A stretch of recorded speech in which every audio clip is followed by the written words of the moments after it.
अमन और मदन दो बहुत अच्छे दोस्त थे। दोनों एक ही क्लास में पढ़ते थे।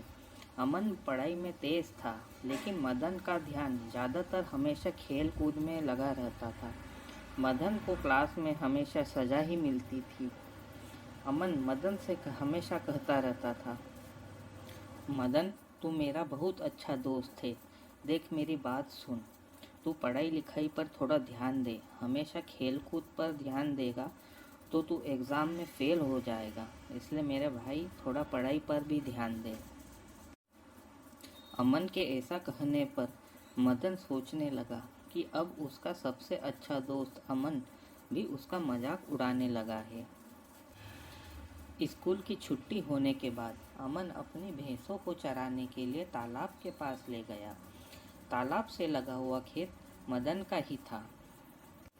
भैंसों को अमन ने चरने के लिए छोड़ दिया और वो खुद तालाब में नहाने के लिए चला गया।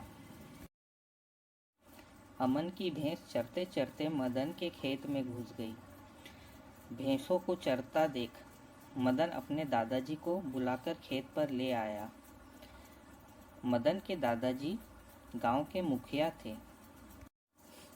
देखिए दादाजी, अमन की भैंसें हमारे खेतों में चर रही है और अमन यहाँ नहीं है। वो तो तालाब पर आराम से नहा रहा है।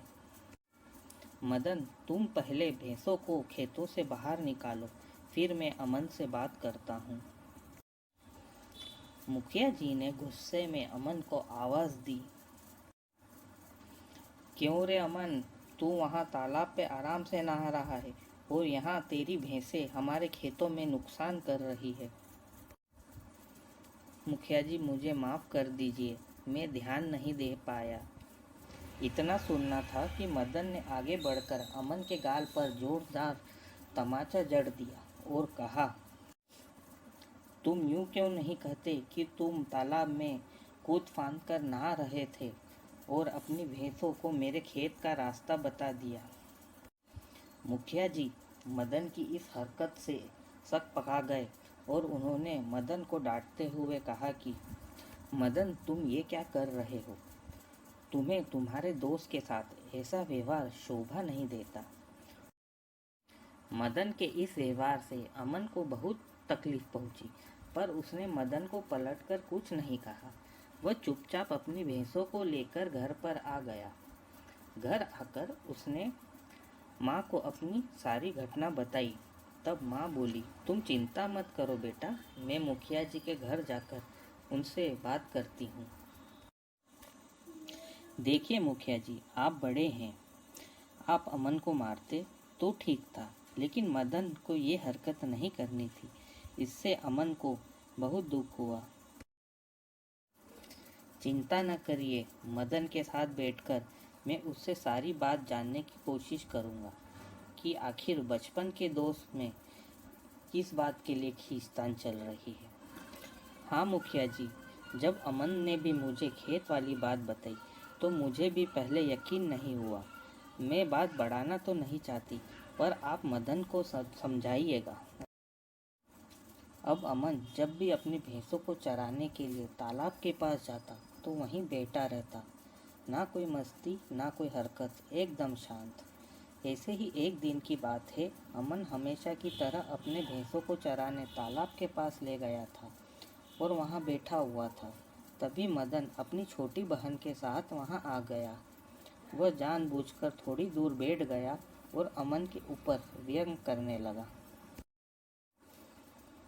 इसी बीच अचानक दो गाय आपस में भिड़ गई। उनसे बचने की हड़बड़ में मदन और उसकी छोटी बहन वहां से उठकर भागने लगे।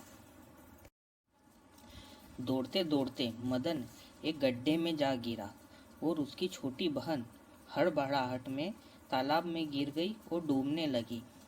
यह सब देख अमन बिना समय गवाए तालाब की तरफ भागा और इधर मदन भी गड्ढे से निकलकर लोगों को मदद के लिए आवाज़ देने लगा।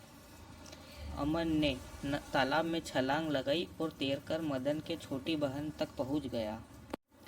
अमन ने मदन की छोटी बहन को बचा लिया और तब तक आसपास के खेतों से लोग भी इकट्ठे हो गए और मदन भी आ चुका था। सभी लोग अमन की बहादुरी को देखकर उसकी तारीफ करने लगे। वाह वाह, अमन ने तो बहुत बहादुर का काम किया है। हाँ, अमन तो शुरू से ही बहुत होशियार है। अच्छा हुआ जो अमन को तैरना आता था। घर जाकर मदन बहुत बेचैन था। उसे काफ़ी दुख हो रहा था। उसे अपने व्यवहार पर पछतावा हो रहा था। अगले दिन मदन अमन के घर जाता है और उससे माफ़ी मांगता है। कहता है कि दोस्त, पढ़ाई में मैं तुम्हारी बराबरी न कर पाने की वजह से तुमसे चिढ़ने लगा था। इसका बदला लेने के लिए मैंने तुम पर हाथ उठाया। मुझे माफ़ कर दो मेरे दोस्त। दरवाजे पर खड़ी अमन की माँ सोच रही थी कि अमन अब क्या जवाब देगा। क्या वह मदन के अपमान का बदला लेने की कोशिश करेगा या फिर उसे माफ़ कर देगा। तभी उन्होंने अमन को कहते सुना कि छोड़ यार, तुझे अपनी गलती का एहसास हो गया है और मुझे मेरा दोस्त वापस मिल गया है। मेरे लिए इतना ही काफ़ी है। इससे ज़्यादा मुझे और कुछ नहीं चाहिए। अमन और मदन दोनों एक दूसरे का हाथ पकड़कर बाहर चले गए। अमन की माँ बाहर दरवाजे पर खड़ी होकर यह सब देख रही थी और मन ही मन सोच रही थी और उन्हें आशीर्वाद दे रही थी। भगवान करे अब इनकी दोस्ती को किसी की नज़र ना लगे और इनकी दोस्ती कभी। अगर आपको हमारी कहानी अच्छी लगी हो तो वीडियो को लाइक कर दीजिए और अगर आप नए हैं तो चैनल को सब्सक्राइब कर दीजिए। ऐसे ही और अच्छी मज़ेदार कहानियों